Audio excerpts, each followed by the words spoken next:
தலைமுறையின் நிமிடச் செய்திகளுக்கு வரவேற்கிறோம். தமிழக ஆளுநரின் டெல்லி பயணம். ஜாபர் சாதிக் வழக்கில் அடுத்தடுத்த திருப்பம். பாஜகவின் 2ஆம் கட்ட வேட்பாளர் பட்டியல் வெளியீடு. மேலும் காசாவிற்கு உதவ அமெரிக்கா வேண்டுகோள் என உள்ளூர் முதல் உலகம் வரையிலான செய்திகளை நிமிடச் செய்திகளாக பார்க்கலாம். பொன்முடியை அமைச்சராக பதவி பிரமாணம் செய்து வைக்குமாறு முதலமைச்சர் ஸ்டாலின் கடிதம் எழுதிய நிலையில் தமிழக ஆளுநர் RN ரவி 3 நாட்கள் பயணமாக டெல்லி சென்றார். சொத்து குவிப்பு வழக்கில் தண்டனை நிறுத்தி வைக்கப்பட்டதை அடுத்து திருக்கோவிலூர் தொகுதி MLA-வாக பொன்முடி தொடர்வார் என சட்டப்பேரவை செயலகம் அறிவித்தது. இதனையடுத்து மீண்டும் பொன்முடியை அமைச்சராக முடிவு செய்த முதலமைச்சர் MK ஸ்டாலின் பதவி பிரமாணம் செய்து வைக்குமாறு ஆளுநர் RN ரவிக்கு கடிதம் எழுதினார். பொன்முடிக்கு இன்று அமைச்சராக பதவி பிரமாணம் செய்து வைக்கப்படும் என எதிர்பார்க்கப்பட்டது. ஆனால் 3 நாட்கள் பயணமாக ஆளுநர் RN ரவி இன்று டெல்லி சென்றார். வரும் 16ஆம் தேதி வரை டெல்லியில் இருக்கும் அவர் அதன் பிறகு மீண்டும் சென்னைக்கு திரும்புவதாக தெரிவிக்கப்பட்டுள்ளது. ஏற்கனவே திட்டமிட்டபடியே ஆளுநர் RN ரவி டெல்லி பயணம் மேற்கொள்வதாக ஆளுநர் மாளிகை தரப்பில் தெரிவிக்கப்பட்டுள்ளது. ஆளுநரின் டெல்லி பயணத்தால் பொன்முடி அமைச்சராவது தள்ளி போகிறது.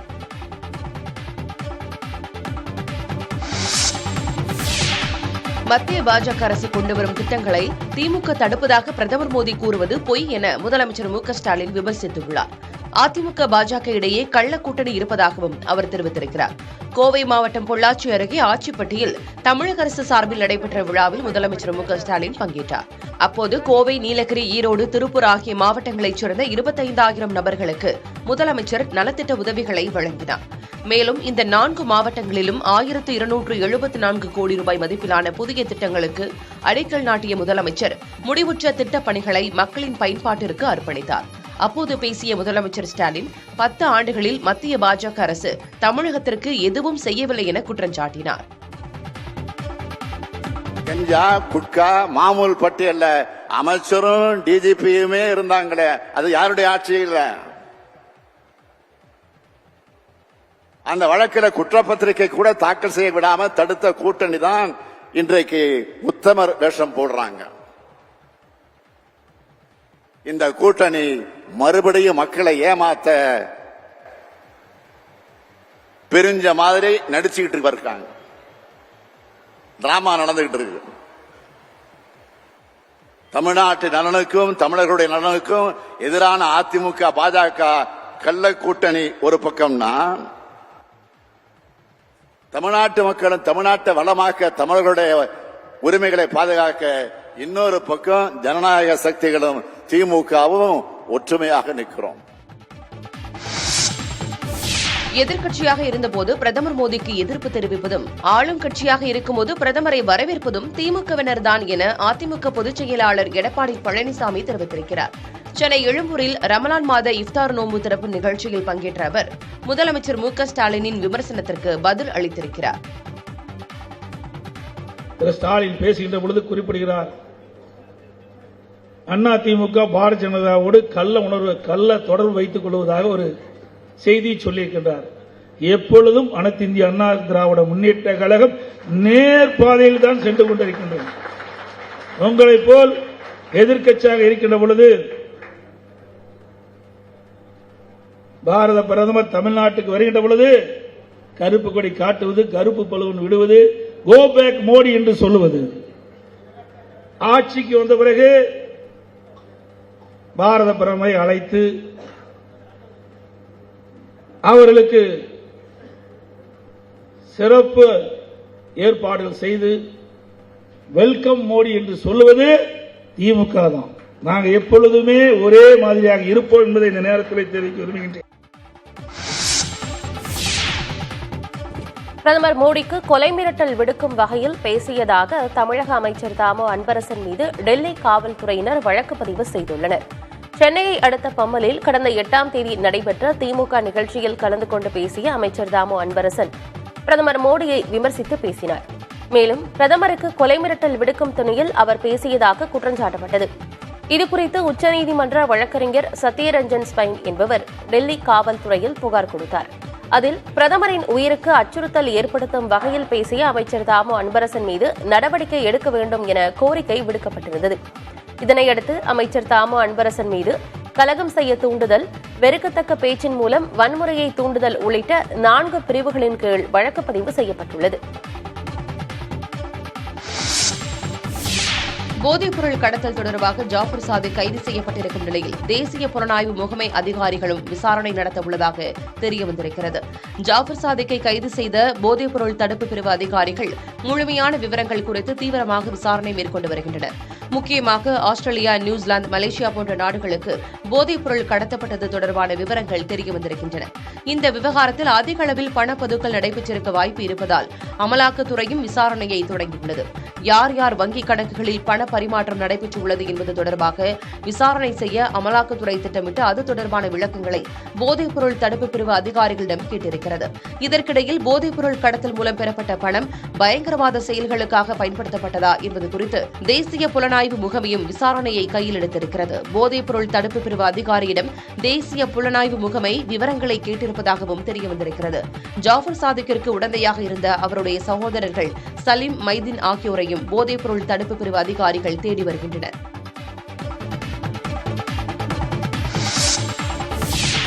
மக்களவைத் தேர்தலுக்காக 72 பெயர்கள் அடங்கிய 2வது வேட்பாளர் பட்டியலை பாரதிய ஜனதா கட்சி வெளியிட்டுள்ளது. இந்த பட்டியலில் மத்திய அமைச்சர்கள் நிதின் கட்கரி, பியூஷ் கோயல் மற்றும் அனுராக் தாக்கூர் உள்ளிட்டோர் இந்த பட்டியலில் இடம்பெற்றுள்ளனர். முன்னாள் முதலமைச்சர்கள் மனோகர்லால் கட்டர், திரிவேந்திர சிங் ராவத் மற்றும் பசவராஜ் பொம்மை ஆகியோரின் பெயர்களும் இடம்பெற்றுள்ளன. கர்நாடகாவில் மத்திய அமைச்சர் பிரகலாத் ஜோஷி தார்வாட் தொகுதியிலிருந்து போட்டியிடுவார் என அறிவிக்கப்பட்டுள்ளது. கர்நாடகா முன்னாள் முதலமைச்சர் எடியூரப்பாவின் மகன் BY ராவேந்திரா ஷிமோகா தொகுதியில் களம் காண்கிறார். பாஜக தேசிய இளைஞரணி தலைவர் தேஜஸ்வி சூர்யா பெங்களூரு தெற்கு தொகுதியில் மீண்டும் போட்டியிடுகிறார். பாரதிய ஜனதா கடந்த 8ஆம் தேதி வெளியிட்ட முதல் வேட்பாளர் பட்டியலில் 195 வேட்பாளர்கள் பெயர்கள் இடம்பெற்றிருந்தன. மக்களவைத் தேர்தலையொட்டி பாதுகாப்பை பலப்படுத்த அனைத்து மாநிலங்கள் மற்றும் யூனியன் பிரதேச அரசுகளுக்கும் மத்திய அரசு உத்தரவிட்டுள்ளது. தேர்தல் பொதுக்கூட்டங்களில் குண்டுவெடிப்பு தாக்குதல்கள் அரங்கேற்றப்பட உள்ளதாக வந்த தகவல்களை தொடர்ந்து இந்த உத்தரவு பிறப்பிக்கப்பட்டுள்ளதாக மத்திய உள்துறை அமைச்சக அதிகாரிகள் தெரிவித்துள்ளனர். இதுகுறித்து வெளியிடப்பட்டுள்ள அறிக்கையில் பிரதமர் உள்ளிட்ட முக்கிய அரசியல் பிரமுகர்கள் பங்கேற்கும் நிகழ்ச்சிகளில் பாதுகாப்பை பலப்படுத்த வேண்டும் என அறிவுறுத்தப்பட்டிருக்கிறது. 2002ஆம் ஆண்டு பஞ்சாபில் ஏற்பட்ட பாதுகாப்பு குறைபாடு போன்ற நிகழ்வுகள் ஏற்படாமல் இருப்பதை உறுதிப்படுத்த வேண்டும் என மத்திய அரசு அறிவுறுத்தியுள்ளது. பிரதமர் உள்ளிட்ட முக்கிய பிரமுகர்களின் பேரணிகள் மற்றும் பொது நிகழ்வுகள் நடைபெறும் இடங்கள், பேரணிகள் நடைபெறும் வழித்தடங்கள் உள்ளிட்டவற்றை கவனமாக திட்டமிட வேண்டும் என்றும் அந்த தகவல்கள் வெளியே கசியாமல் இருப்பதை உறுதிப்படுத்த வேண்டும் என்றும் அறிவுறுத்தப்பட்டிருக்கிறது. நிகழ்ச்சிகள் நடைபெறும் இடங்களில் வெடிகுண்டு நிபுணர்கள் மற்றும் மோப்ப நாய்களை பயன்படுத்தி சோதனைகளை மேற்கொள்ள வேண்டும் என்று மத்திய உள்துறை அமைச்சகம் அறிவுறுத்தியுள்ளது.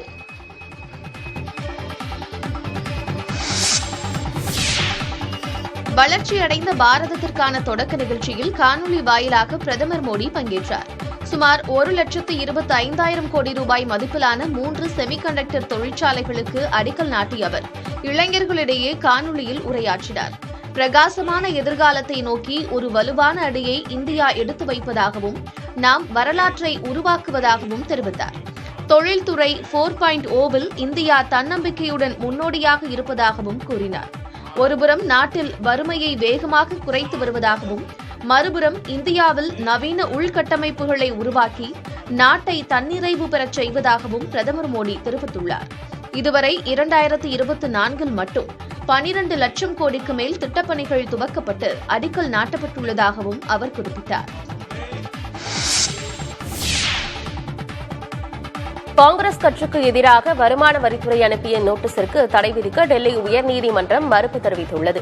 2018, 2019ஆம் ஆண்டு காலகட்டங்களில் காங்கிரஸ் கட்சி பாக்கி வைத்துள்ள 105 கோடி ரூபாய் வரியை செலுத்துமாறு வருமான வரித்துறை அக்கட்சிக்கு நோட்டீஸ் பிறப்பித்திருந்தது.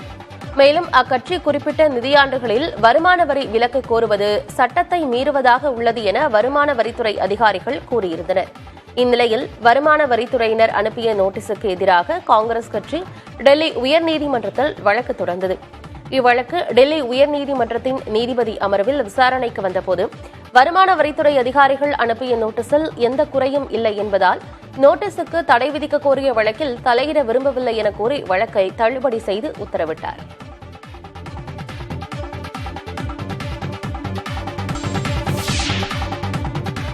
மதுரை மீனாட்சி அம்மன் கோயில் சித்திரை திருவிழா அடுத்த மாதம் 12ஆம் தேதி கொடியேற்றத்துடன் தொடங்குவதாக கோயில் நிர்வாகம் தெரிவித்துள்ளது.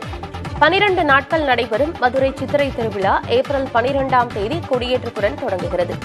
அன்றைய தினத்திலிருந்து மீனாட்சி சுந்தரேஸ்வரர் காலை இரவு என இருவேளையும் பல்வேறு வாகனங்களில் எழுந்தருளி மாசி வீதிகளில் வலம் வருவார்கள். ஏப்ரல் 19ஆம் தேதி மீனாட்சி அம்மன் பட்டாபிஷேகம் மற்றும் 20ஆம் தேதி திக்கு விஜயமும் நடைபெறுகிறது. முக்கிய நிகழ்ச்சியான மீனாட்சி சுந்தரேஸ்வரர் திருக்கல்யாண வைபவம் 21ஆம் தேதி நடைபெறுகிறது. திருக்கல்யாணத்திற்கு மறுநாள் மாசி வீதிகளில் தேரோட்டம் நடைபெறும். சிகர நிகழ்ச்சியாக கள்ளழகர் வைகை ஆற்றில் இறங்கும் வைபவம் ஏப்ரல் 23ஆம் தேதி நடைபெறும் என கோயில் நிர்வாகம் தெரிவித்துள்ளது.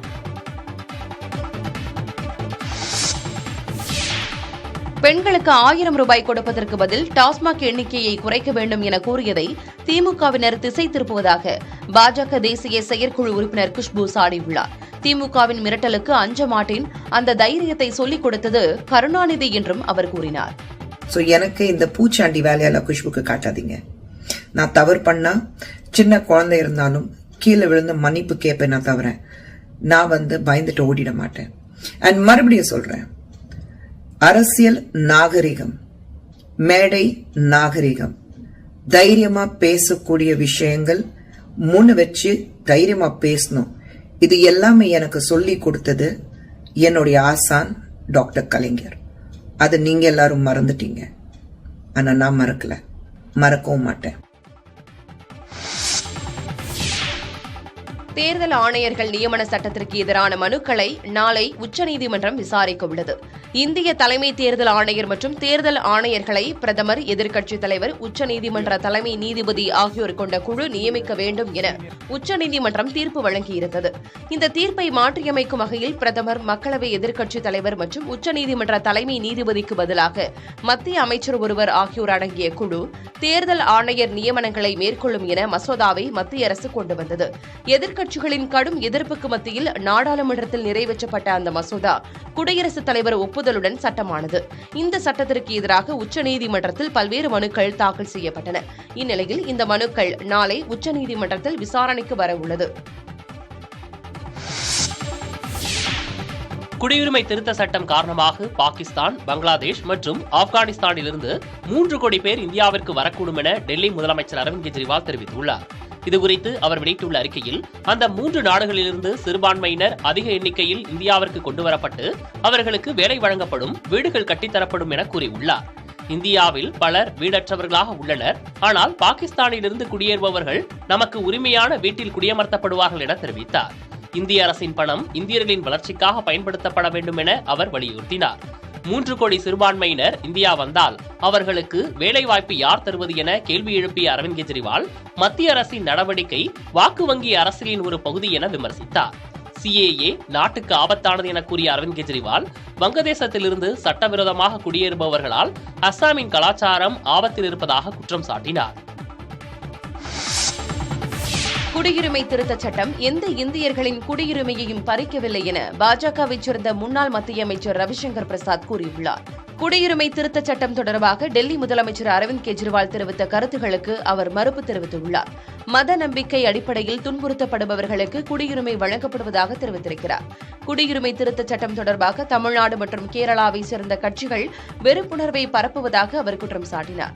மேற்கு வங்கத்தில் வாக்கு வங்கி அரசியலுக்காக மம்தா பானர்ஜி CAA-வை எதிர்ப்பதாகவும் அவர் தெரிவித்தார். இந்தியாவில் நுழையும் அகதிகளால் இந்திய இளைஞர்களின் வேலைவாய்ப்புகள் பறிபோகும் என டெல்லி முதலமைச்சர் அரவிந்த் கெஜ்ரிவால் கூறுவது அர்த்தமற்றது என தெரிவித்துள்ள ரவிசங்கர் பிரசாத், இந்த சட்டத்திற்கும் இந்திய குடிமக்களுக்கும் எந்த தொடர்பும் இல்லை என தெரிவித்தார். ஹரியானா சட்டப்பேரவையில் நடைபெற்ற நம்பிக்கை கோரும் தீர்மானத்தின் மீதான வாக்கெடுப்பின் போது ஜனநாயக ஜனதா கட்சியைச் சேர்ந்த 5 சட்டமன்ற உறுப்பினர்கள் கட்சி கொறடா உத்தரவை மீறி செயல்பட்டது சலசலப்பை ஏற்படுத்தியுள்ளது. நம்பிக்கை கோரும் கூட்டத்தை புறக்கணிக்கும்படி ஜனநாயக ஜனதா கட்சி சட்டமன்ற உறுப்பினர்களுக்கு கொறடா உத்தரவு பிறப்பிக்கப்பட்டது. ஆனால் கொறடா உத்தரவை பொருட்படுத்தாமல் 5 உறுப்பினர்கள் கூட்டத்தில் பங்கேற்றனர். இவர்கள் 5வரும் பாரதிய ஜனதாவுக்கு ஆதரவு அளிக்கலாம் என அந்த கட்சித் தலைவர்கள் தெரிவித்தனர். இதற்கிடையே ஹரியானா முதலமைச்சர் பதவியை துறந்த மனோகர்லால் கட்டார் தமது சட்டமன்ற உறுப்பினர் பதவியையும் ராஜினாமா செய்திருக்கிறார். அந்த தொகுதியை இனி முதலமைச்சர் சைனி கவனித்துக் கொள்வார் என அவர் கூறினார். இதனிடையே மக்களவைத் தேர்தலில் போட்டியிட மனோகர்லால் கட்டாருக்கு வாய்ப்பு அளிக்கப்பட்டிருக்கிறது. சென்னை வளசரவாக்கத்தில் திமுக வட்டச் செயலாளர் கொலை மிரட்டல் விடுத்ததாக பெண் கவுன்சிலர் காவல் நிலையத்தில் புகார் அளித்திருந்த நிலையில் வட்டச் செயலாளர் கொலை மிரட்டல் விடுக்கும் வீடியோ வெளியாகியுள்ளது.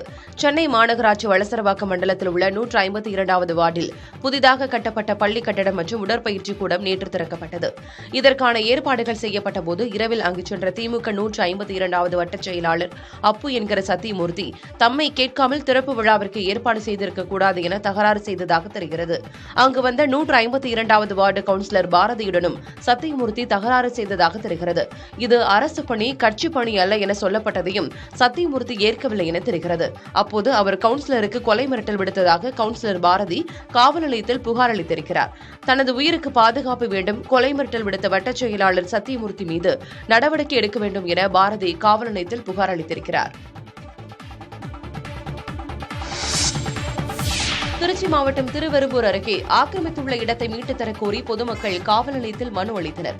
காந்தலூர் ஊராட்சிக்குட்பட்ட எலந்தப்பட்டி கிராமத்தில் கடந்த 2009ஆம் ஆண்டு பொன்மலைப்பட்டியைச் சேர்ந்த ரெக்ஸ் என்பவர் 3.15 ஏக்கர் பரப்பளவு உள்ள நிலத்தில் வீட்டு மனைகள் விற்பனை செய்து வந்திருக்கிறார். இதை அறிந்த சென்னை, திண்டுக்கல், மதுரை உள்ளிட்ட பல பகுதிகளைச் சேர்ந்த 90க்கும் மேற்பட்ட மக்கள் வீட்டு மனையை வாங்கியுள்ளனர். இந்நிலையில் கடந்த 4 நாட்களுக்கு முன்பு நள்ளிரவில் சில நபர்கள் பொதுமக்கள் வாங்கியுள்ள இடத்திலிருந்த கம்பு வேலி, போர் ஆகியவற்றை அப்புறப்படுத்தி ஆக்கிரமித்துள்ளனர். இதுகுறித்து உடனடியாக பொதுமக்கள் நவல்பட்டு காவல் நிலையத்தில் புகார் மனு அளித்துள்ளனர். இதற்கு தீர்வு கிடைக்கவில்லை என்றால் பள்ளிக் கல்வித்துறை அமைச்சர் அன்பில் மகேஷிடம் முறையிட உள்ளதாக பொதுமக்கள் தெரிவித்திருக்கின்றனர். பொலிவியாவில் வெள்ளப்பெருக்கால் பாதிக்கப்பட்ட இடங்களில் பொதுமக்கள் மீட்புப் பணிகளில் ஈடுபட்டுள்ளனர்.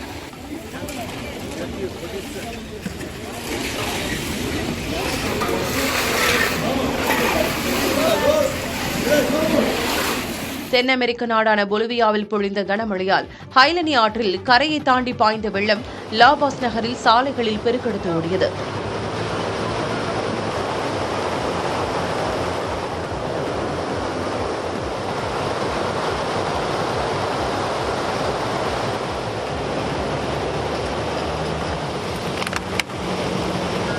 சாலையோரம் இருந்த வீடுகள், குடியிருப்புகளில் வெள்ளம் புகுந்ததால் கடும் சேதம் ஏற்பட்டது. இந்த நிலையில் வீடுகளுக்குள் புகுந்த சேறு கலந்த நீரை அகற்றும் பணியில் பொதுமக்கள் மீட்புக் குழுவினர் ஈடுபட்டுள்ளனர். இதனிடையே வீடுகளில் உள்ள சேதமடைந்த பொருட்களை அகற்ற பொதுமக்கள் தீவிர முயற்சி மேற்கொண்டு வருகின்றனர். திடீர் வெள்ளத்தில் அடித்துச் செல்லப்பட்டு ஒருவர் உயிரிழந்ததாக மீட்புக் குழுவினர் தெரிவித்தனர். இதனிடையே பாதிக்கப்பட்ட பகுதிகளில் மீட்புப் பணிகளை மேற்கொள்ள அனைத்து விதமான உதவிகளையும் செய்ய அரசு தயாராக இருப்பதாகவும் பொதுமக்களின் இயல்பு வாழ்க்கை மீண்டும் திரும்ப தேவையான நடவடிக்கைகளை மேற்கொண்டு வருவதாகவும் பொலிவியா அதிபர் லூயிஸ் தெரிவித்தார். ஸ்வீடன் நாட்டின் நாடாளுமன்றம் முன்பு தர்ணா போராட்டத்தில் ஈடுபட்ட சூழலியல் செயற்பாட்டாளர் கிரேட்டா தன்பர்க் குண்டுக்கட்டாக கைது செய்யப்பட்டார். ஸ்வீடன் நாட்டில் மற்ற சூழலியல் செயற்பாட்டாளர்களுடன் இணைந்து காலநிலை மாற்றத்தை தடுக்க வலியுறுத்தி கிரேட்டா போராட்டம் நடத்தினார். கடந்த 11ஆம் தேதியும் போராட்டத்தில் ஈடுபட்ட கிரேட்டா உட்பட பலரை கைது செய்த காவல்துறையினர் பின்னர் விடுவித்தனர். இதனைத் தொடர்ந்து நேற்றும் நாடாளுமன்றம் முன்பு தர்ணா போராட்டத்தில் அவர்கள் போராட்டம் நடத்தினர். கலைந்து செல்ல வலியுறுத்திய போதும் அவர்கள் செல்ல மறுத்ததால் காவல்துறையினர் குண்டுக்கட்டாக கைது செய்தனர்.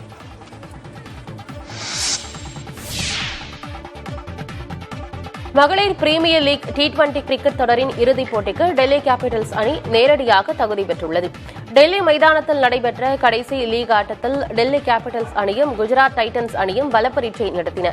முதலில் பேட்டிங் செய்த குஜராத் டைட்டன்ஸ் 9 விக்கெட்டுகளை இழந்து 126 ரன்கள் மட்டுமே சேர்த்தது.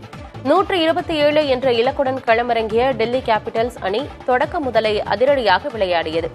சஃபாலி வர்மா அரை சதம் கடந்த நிலையில் அந்த அணி 13.1 ஓவரில் இலக்கை எட்டி 7 விக்கெட்டுகள் வித்தியாசத்தில் வெற்றி பெற்றது. இந்த வெற்றியின் மூலம் புள்ளி பட்டியலில் முதலிடத்தை தக்க வைத்து இறுதிப் போட்டிக்கு நேரடியாக முன்னேறியது. குவாலிஃபயரில் மும்பை இந்தியன்ஸ், ராயல் சேலஞ்சர்ஸ் அணிகள் பலப்பரீட்சை நடத்துகின்றன. கர்நாடகாவில் பாஜக கூட்டணியில் உள்ள மதச்சார்பற்ற ஜனதா தளம் கட்சிக்கு 3 தொகுதிகள் ஒதுக்கப்பட்டுள்ளன. பாஜகவின் 2ஆம் கட்ட வேட்பாளர் பட்டியலில் கர்நாடகாவின் முக்கிய தொகுதிகள் இடம்பெற்றிருக்கும் நிலையில் மாண்டியா, ஹசன் மற்றும் கோலார் தொகுதிகள் மதச்சார்பற்ற ஜனதா தளம் கட்சிக்கு ஒதுக்கப்படும் என பாஜக வட்டாரங்கள் தெரிவிக்கின்றன. கர்நாடகாவில் மொத்தமுள்ள 28 தொகுதிகளில் 20 தொகுதிகளுக்கான வேட்பாளர்களை பாஜக அறிவித்துள்ளது. இதில் முன்னாள் முதலமைச்சர் பசவராஜ் பொம்மை, பாஜக இளைஞரணி தேசிய செயலாளர் தேஜஸ்வி சூர்யா, எடியூரப்பாவின் மகன் ராகவேந்திரா, மத்திய அமைச்சர்கள் பிரகலாத் ஜோஷி உள்ளிட்டோரின் பெயர்கள் இடம்பெற்றுள்ளன. முன்னதாக டெல்லியில் பாஜக தேசிய தலைவர் ஜே.பி. நட்டா, உள்துறை அமைச்சர் அமித் ஷா ஆகியோரை மதச்சார்பற்ற ஜனதா தளம் கட்சியின் தலைவர் குமாரசாமி நேரில் சந்தித்து தேர்தல் கூட்டணியை இறுதி செய்தார். தமிழகத்தில் முன்னாள் ராணுவ வீரர்கள் சொத்து வரி, வீட்டு வரி செலுத்துவதிலிருந்து விலக்கு அளிக்கப்பட்டிருக்கிறது. சட்டப்பேரவையில் அறிவித்ததை செயல்படுத்தும் வகையில் முன்னாள் படை வீரர்கள் சொத்து வரி, வீட்டு வரி செலுத்துவதிலிருந்து விலக்கு அளிப்பதற்கான அரசாணையை தமிழக அரசு வெளியிட்டிருக்கிறது. அதில் தமிழ்நாட்டில் நிரந்தரமாக குடியிருப்பவராக இருக்க வேண்டும் என்றும், படை வீரர்களின் சொந்த பயன்பாட்டில் குடியிருப்பாக பயன்படுத்தப்படும் கட்டடத்திற்கு மட்டும் இச்சலுகை பொருந்தும் என தெரிவிக்கப்பட்டுள்ளது. மேலும் முன்னாள் படை வீரர் வருமான வரி செலுத்துபவராக இருத்தல் கூடாது என்றும், ராணுவ பணியிலிருந்து ஓய்வு பெற்ற பிறகு மறு வேலைவாய்ப்பு முறையில் தமிழ்நாடு துறைகள், மத்திய அரசு பணிகள், பொதுத்துறை நிறுவனங்களில் பணியாற்றி ஓய்வூதியம் பெறுபவர்களாக இருத்தல் கூடாது என்றும் அறிவிக்கப்பட்டிருக்கிறது. முன்னாள் அமைச்சர் செந்தில் பாலாஜி மீது அமலாக்கத்துறையின் வழக்கு ஆரம்ப நிலையில் உள்ளதால் எந்த நிவாரணமும் வழங்க முடியாது என கூறி விசாரணைக்கு தடை விதிக்க சென்னை உயர்நீதிமன்றம் மறுப்பு தெரிவித்துள்ளது. வேலை வாங்கி தருவதாக கூறி பணம் பெற்று மோசடி செய்தது மூலம் ஈட்டிய பணத்தை சட்டவிரோதமாக பரிமாற்றம் செய்ததாக செந்தில் பாலாஜிக்கு எதிராக சட்டவிரோத பணப்பரிமாற்ற தடை சட்டத்தின் கீழ் அமலாக்கத்துறை வழக்கு பதிவு செய்துள்ளனர். இந்த வழக்கை தனக்கு எதிராக சிறப்பு நீதிமன்றத்தில் நிலுவையில் உள்ள வழக்கு விசாரணை முடியும் வரை தள்ளி வைக்க கோரி செந்தில் பாலாஜி தாக்கல் செய்த வழக்கை சென்னை முதன்மை அமர்வு நீதிமன்றம் தள்ளுபடி செய்திருந்தது. இதை எதிர்த்து செந்தில் பாலாஜி சென்னை உயர்நீதிமன்றத்தில் தாக்கல் செய்த மறு ஆய்வு மனு விசாரணைக்கு வந்தது. அமலாக்கத்துறை வழக்கை விசாரணைக்கு அனுமதி அளிக்கும் பட்சத்தில் மோசடி வழக்கில் செந்தில் பாலாஜி விடுவிக்கப்பட்டால் அவருக்கு பாதிப்பு ஏற்படும் என்று அவர் தரப்பில் வாதிடப்பட்டது. அமலாக்கத்துறை வழக்கு ஆரம்ப நிலையில் உள்ளதால் எந்த நிவாரணமும் வழங்க முடியாது என கூறி அமலாக்கத்துறை வழக்கு விசாரணைக்கு தடை விதிக்க நீதிபதிகள் மறுத்தனர். செந்தில் பாலாஜி மனுவுக்கு ஏப்ரல் 25ஆம் தேதிக்குள் பதிலளிக்கும்படி அமலாக்கத்துறைக்கு உத்தரவிட்ட நீதிபதிகள் விசாரணையை தள்ளி வைத்தனர். போதைப்பொருள் கடத்தல் வழக்கில் சிக்கியுள்ள ஜாஃபர் சாதிக்கின் நெருங்கிய கூட்டாளியான சதா கைது செய்யப்பட்டிருக்கிறார். மெத்தப்பட்டவின் போதைப் பொருளுக்கான மூலப்பொருட்களை கடத்திய வழக்கில் மூளையாக செயல்பட்ட ஜாஃபர் சாதிக்கை போதைப்பொருள் தடுப்பு பிரிவினர் கைது செய்தனர். ஜாஃபர் சாதிக் உட்பட 3 நபர்களிடம் மத்திய போதை தடுப்பு பிரிவு அதிகாரிகள் விசாரணை நடத்தினர். இந்நிலையில் விசாரணையில் கிடைத்த தகவலின்படி ஜாஃபர் சாதிக்கின் நெருங்கிய கூட்டாளியான சதாவை மத்திய போதைப்பொருள் தடுப்பு பிரிவு அதிகாரிகள் கைது செய்திருக்கின்றனர். சென்னை தேனாம்பேட்டையைச் சேர்ந்த சதா சென்னை மற்றும் திருச்சியில் உள்ள லாஜிஸ்டிக்ஸ் நிறுவன குடோனை மொத்தமாக நிர்வகித்து வருகிறார். பல ஆண்டுகளாக ஜாஃபர் சாதிக்குடன் சட்டவிரோத தொழிலில் ஈடுபட்டு வந்த அவர் தேங்காய் பவுடர், ராகி பவுடர் போன்றவற்றில் சூடோஃபெட்ரின் என்ற போதைப் பொருளை கலந்து அதனை பேக்கிங் செய்து அனுப்பும் வேலையை பார்த்து வந்திருப்பது தெரியவந்திருக்கிறது. கைது செய்யப்பட்ட சதாவை டெல்லிக்கு அழைத்துச் சென்று விசாரணை மேற்கொள்ள திட்டமிடப்பட்டிருக்கிறது. சென்னை வண்ணாரப்பேட்டையில் போதைப்பொருள் கடத்தல் கும்பல் தலைவன் ஜாபர் சாதிக் தொடர்பாக போஸ்டர் ஒட்டியதாக அதிமுகவினர் மீது வழக்கு பதிவு செய்யப்பட்டுள்ளது. சர்வதேச போதைப்பொருள் கடத்தல் கும்பலைச் சேர்ந்த ஜாபர் சாதிக் மத்திய போதைப்பொருள் தடுப்பு பிரிவு அதிகாரிகளால் கைது செய்யப்பட்டுள்ளார். இந்நிலையில் அதிமுகவின் தேர்தல் விளம்பர குழுவினர் சென்னை வண்ணாரப்பேட்டை பகுதியில் ஜாபர் சாதிக் தொடர்பாக சர்ச்சைக்குரிய சுவரொட்டி ஒட்டியதாக கூறப்படுகிறது. இதைத் தொடர்ந்து அதிமுக தேர்தல் விளம்பர குழுவினர் மீது காவல்துறையினர் வழக்கு பதிவு செய்து விசாரணை மேற்கொண்டுள்ளனர்.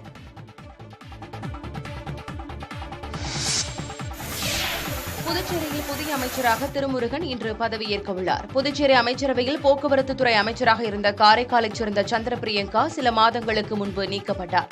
அவர் வகித்து வந்த துறைகளின் பொறுப்புகளை முதலமைச்சரே கவனித்து வந்த நிலையில் காலியாக இருந்த அமைச்சர் பதவியை நிரப்ப ஆளும் என்ஆர் காங்கிரஸ் கட்சி முடிவு செய்தது. அதன்படி காரைக்கால் வடக்கு தொகுதி சட்டமன்ற உறுப்பினர் திருமுருகனுக்கு அமைச்சர் பதவி வழங்க முதலமைச்சர் ரங்கசாமியின் பரிந்துரையை ஏற்று இதற்கான அனுமதியை குடியரசுத் தலைவர் திரௌபதி முர்மு வழங்கினார். இந்நிலையில் போக்குவரத்து துறையின் புதிய அமைச்சராக திருமுருகன் இன்று பதவியேற்க உள்ளார். ஆளுநர் மாளிகையில் நடைபெறும் விழாவில் திருமுருகனுக்கு துணைநிலை ஆளுநர் தமிழிசை பதவி பிரமாணம் செய்து வைக்கிறார். இந்த நிகழ்ச்சியில் முதலமைச்சர் ரங்கசாமி, சபாநாயகர் செல்வம், அமைச்சர்கள், கூட்டணி கட்சிகளின் நிர்வாகிகள் கலந்து கொள்ள உள்ளனர். சென்னை மடிப்பாக்கத்தில் தனியார் நிறுவன அலுவலகம் உரிமையாளர் வீட்டில் நடைபெற்ற சோதனையில் முக்கிய ஆவணங்கள் பறிமுதல் செய்யப்பட்டன.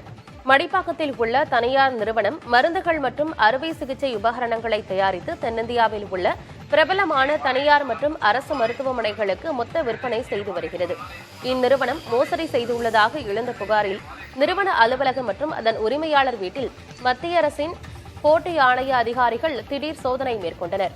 14 மணி நேரம் தொடர்ந்து நடைபெற்ற சோதனையில் முக்கிய ஆவணங்கள் பறிமுதல் செய்யப்பட்டதாக தகவல் வெளியாகியுள்ளது.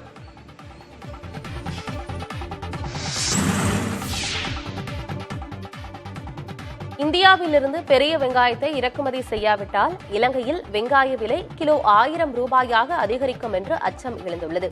வெங்காயம் ஏற்றுமதிக்கு இந்தியா, பாகிஸ்தான் நாடுகள் கட்டுப்பாடுகளை விதித்துள்ளன.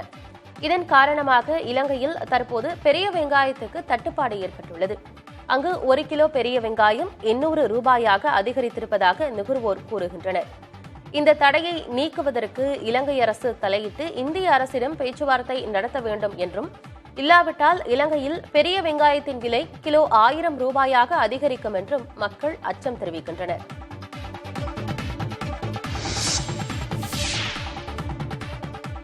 போப் பிரான்சின் தொப்பி பறந்த நிகழ்வு இணையத்தில் வேகமாக பரவி வருகிறது. வாட்டிகனில் போப் பிரான்சிஸ் வழக்கமான பவனியை மேற்கொண்டார். காரில் சென்றபோது கூடியிருந்த மக்களை வாழ்த்த வந்த போப் பிரான்சின் தொப்பி காற்றில் பறந்தது. உடனடியாக அவருக்கு தொப்பி கொடுக்கப்பட்ட போதும் போப் தொப்பியை அணியாமல் சில தூரம் சென்றார்.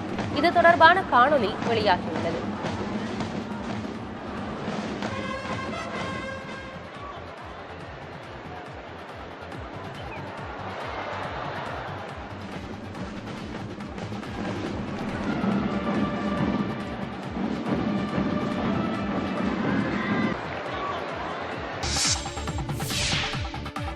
ஜப்பானின் முதல் தனியார் ராக்கெட்டான கைரோஸ் ஏவப்பட்ட சில வினாடிகளிலேயே வெடித்து சிதறியது.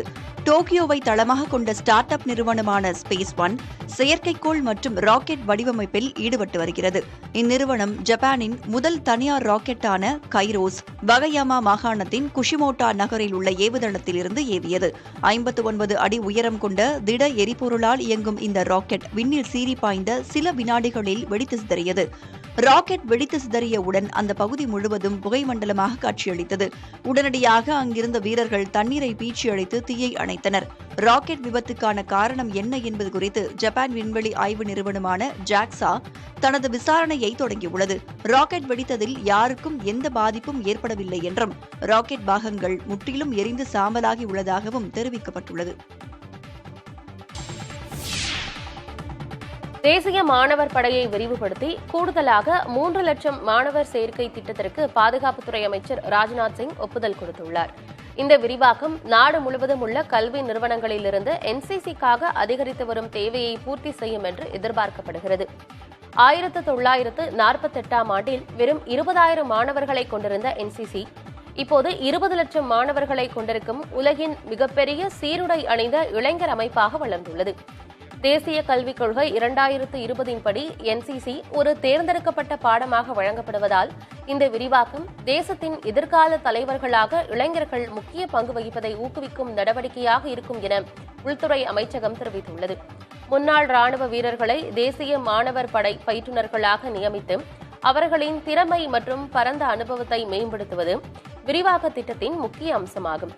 இந்த முயற்சி தேசிய மாணவர் படை மாணவர்களுக்கு தரமான பயிற்சி அளிப்பதை உறுதி செய்வதோடு முன்னாள் படை வீரர்களுக்கு வேலை வாய்ப்புகளையும் உருவாக்கும் என உள்துறை அமைச்சகம் தெரிவித்துள்ளது.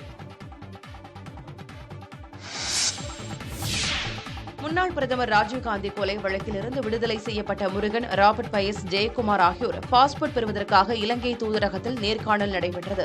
திருச்சி சிறப்பு முகாமிலிருந்து காவல்துறை பாதுகாப்புடன் சென்னை வந்த 3 நபர்களும் இலங்கை தூதரகத்தில் நேர்காணலில் பங்கேற்றனர். இலங்கை துணை தூதர் வெங்கடேஸ்வரனை சந்தித்து ஆவணங்களை சமர்ப்பித்தனர். 2 மணி நேரம் நடைபெற்ற நேர்காணலில் உரிய பதில் அளிக்கப்பட்டதாக தெரிவித்தனர். முருகனை காண அவருடைய மனைவி நளினி மற்றும் வழக்கறிஞர் புகழேந்தி ஆகியோர் இலங்கை தூதரகம் சென்றனர். சர்வதேச நாடுகளுக்கு செல்லக்கூடிய வகையில் பாஸ்போர்ட் வழங்க வேண்டும் என்றும் கோரிக்கை விடப்பட்டுள்ளதாக தெரிகிறது. முன்னாள் பிரதமர் ராஜீவ்காந்தி கொலை வழக்கில் ஆயுள் தண்டனை பெற்று கைதிகளாக இருந்த பேரறிவாளன் முருகன், சாந்தன், ராபர்ட் பயஸ், ஜெயக்குமார் உட்பட 7 பேரை கடந்த 2022ஆம் ஆண்டு விடுதலை செய்து உச்சநீதிமன்றம் உத்தரவிட்டது. இவர்களில் இலங்கையைச் சேர்ந்த முருகன், ராபர்ட் பயஸ், ஜெயக்குமார் ஆகியோர் திருச்சி சிறப்பு முகாமில் இருந்து வருகின்றனர். முருகனுக்கு பாஸ்போர்ட் வழங்க கோரி அவரது மனைவி நளினி சென்னை உயர்நீதிமன்றத்தில் வழக்கு தொடர்ந்தார். உயர்நீதிமன்ற உத்தரவின்படி முருகனுக்கு நேர்காணல் ஏற்பாடு செய்யப்பட்டது. திருச்சி மாவட்டம் திருவெரும்பூர் அருகே காதல் திருமணம் செய்து கொள்வது 2 முறை தள்ளி போனதால் தன்னை கடத்திவிட்டதாக நர்சிங் மாணவி நாடகமாடியது காவல்துறை விசாரணையில் அம்பலமானது.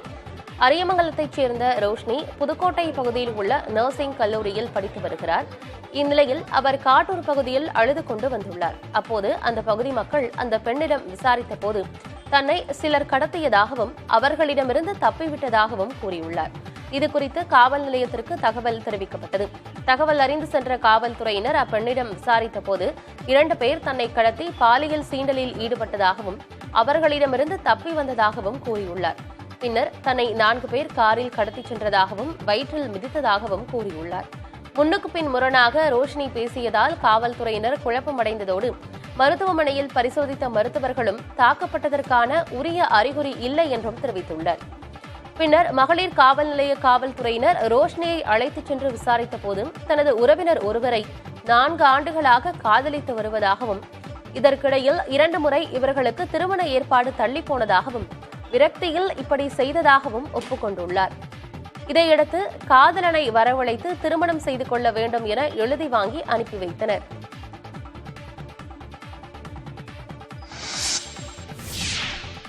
தேனி மாவட்டம் பெரியகுளம் அருகே வராக நதியில் ஊராட்சி குப்பைகள் கொட்டப்படுவதால் விளைநிலங்கள் பாதிக்கப்படுவதாக விவசாயிகள் புகார் தெரிவிக்கின்றனர்.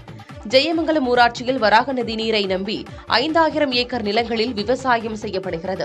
மேலும் 10க்கும் மேற்பட்ட கிராம பகுதிகளுக்கு வராக நதி ஆற்றில் உரை கிணறுகள் அமைத்து குடிநீராகவும் பயன்படுத்தி வருகின்றனர். ஜெயமங்கலம் ஊராட்சியில் சேகரிக்கப்படும் குப்பைகளை ஊராட்சி நிர்வாகம் வராக நதியில் தொடர்ந்து கொட்டி வருவதால் ஆற்று நீர் மாசடைவதாக விவசாயிகள் வேதனை தெரிவிக்கின்றனர். வெள்ளப்பெருக்கு நேரங்களில் நெகிழி குப்பைகள் விளை நிலங்களில் சேர்ந்து மண்வளம் பாதிக்கப்படுவதாகவும் குற்றம் சாட்டுகின்றனர். எனவே மாவட்ட நிர்வாகம் உரிய நடவடிக்கை எடுத்து வராக நதி ஆற்றில் குப்பை கொட்டி வருவதை தடுத்து நிறுத்தி பாதுகாக்க வேண்டும் எனவும் விவசாயிகள் வலியுறுத்துகின்றனர். இதுகுறித்து பெரியகுளம் ஊராட்சி ஒன்றிய அலுவலரிடம் கேட்டபோது ஆற்றில் குப்பைகள் கொட்டாமல் இருக்கவும் கொட்டிய குப்பைகளை அகற்றவும் நடவடிக்கை மேற்கொள்வதாக தெரிவித்தார். ராணிப்பேட்டை மாவட்டம் அரக்கோணம் பகுதியில் மூளைச்சாவு அடைந்தவரின் பெண் குழந்தையின் பிறந்த நாளை அரசு மருத்துவர்கள் கேக் வெட்டி கொண்டாடினர். அரக்கோணம் டவுன்ஹால் பகுதியைச் சேர்ந்த மகேஸ்வரன் அதே பகுதியைச் சேர்ந்த நிர்மலாவை கடந்த 3 ஆண்டுகளுக்கு முன்னதாக காதலித்து திருமணம் செய்து கொண்டார். இந்நிலையில் கடந்த வாரம் சாலை விபத்தில் சிக்கிய மகேஸ்வரன் மூளைச்சாவு அடைந்த நிலையில் அவரது உடல் உறுப்புகள் தானமாக வழங்கப்பட்டது. தந்தை இல்லாமல் தவிக்கும் பெண் குழந்தையின் பிறந்தநாள் என்று தெரிந்து கொண்ட ராஜீவ்காந்தி அரசு மருத்துவமனை மருத்துவர்கள் நிர்மலாவின் வீட்டிற்கு சென்றனர். பரிசு பொருட்கள் மற்றும் கேக்கை வாங்கிச் சென்று குழந்தையுடன் பிறந்தநாள் கொண்டாடிய மருத்துவர்களின் செயல் நெகிழ்ச்சியை ஏற்படுத்தியுள்ளது.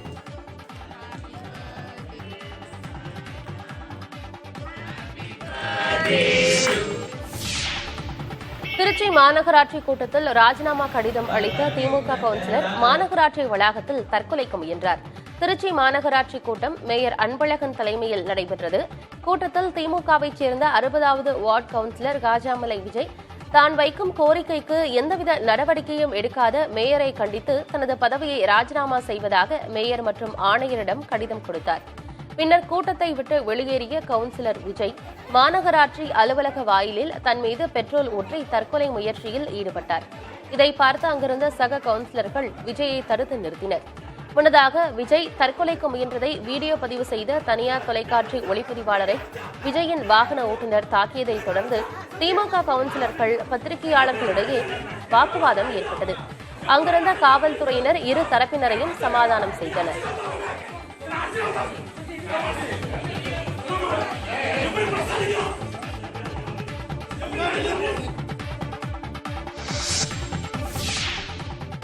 பால்வெல் ஜியு போப் குறித்து தமிழக ஆளுநர் ஆர் என் ரவி தெரிவித்த கருத்தை கண்டித்து தென்னிந்திய திருச்சபை சார்பில் சென்னை வள்ளுவர் கோட்டத்தில் மாபெரும் கண்டன ஆர்ப்பாட்டம் நடைபெற்றது.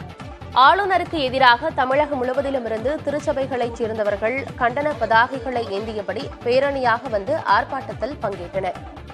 இந்த ஆர்ப்பாட்டம் தென்னிந்திய திருச்சபையின் பொறுப்பு பேராயர் ரூபன் மார்க் தலைமையில் தென்னிந்திய திருச்சபையின் பொதுச் செயலாளர் பெர்னாண்டஸ் ரத்னராஜா முன்னிலையில் நடைபெற்றது. அப்போது விடுதலை சிறுத்தைகள் கட்சித் தலைவர் தொல் திருமாவளவன், கிறிஸ்தவ நல்லெண்ண இயக்க தலைவர் இனிகோ இருதயராஜ் எம்எல்ஏ மற்றும் தென்னிந்திய திருச்சபை பேராயர்கள் உள்ளிட்டோர் பங்கேற்று உரையாற்றினர்.